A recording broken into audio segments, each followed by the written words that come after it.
ওসিকে বলবেন, পীযূষ মন্ডল ওসিকে বলবেন যে শুভেন্দু অধিকারী এসেছিল বিজেপির প্রার্থী নন্দীগ্রাম ভবানীপুরের এবং বিরোধী দলের। যেদিন ভারতীয় জনতা পার্টির প্রথম লিস্ট বেরোয়, এখানকার বিশিষ্ট নেতা, জেলার নেতা বিশ্বনাথ ব্যানার্জিকে দল মনোনয়ন দেয়নি। উনি হোয়াটসঅ্যাপ কল করে উনি এবং আরেকজন পুলিশ অফিসারের সঙ্গে কথা বলিয়ে দিয়েছিলেন। আমাদের কাছে কমপ্লিট রেকর্ডটা আছে।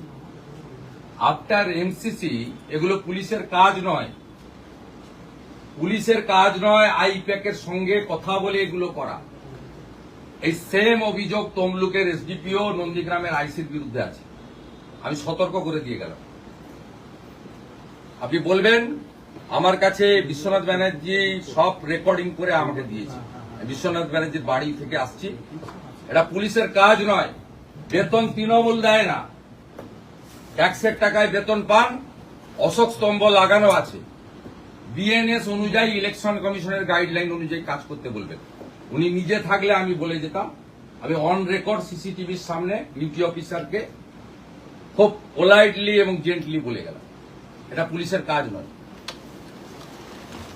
পার্টি অফিস বানাবেন পরে, 4 তারিখের পরে, তার আগে না।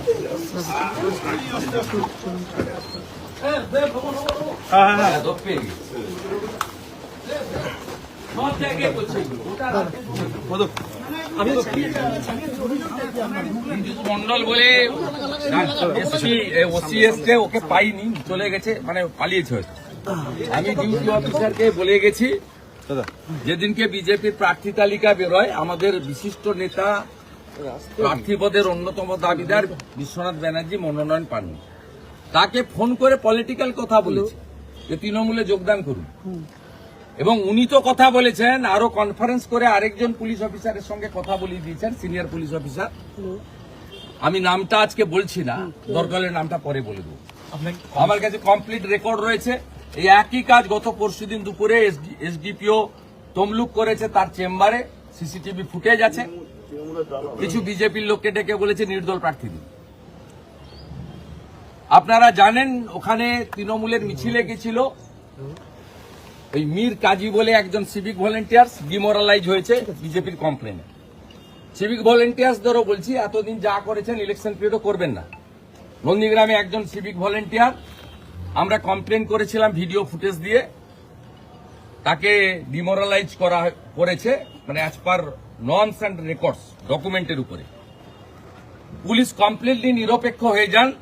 বেতন সরকার দেয়, বেতন কিন্তু পিসিও দেয় না, তৃণমূলে দেয় না, আইপ্যাকও দেয় না।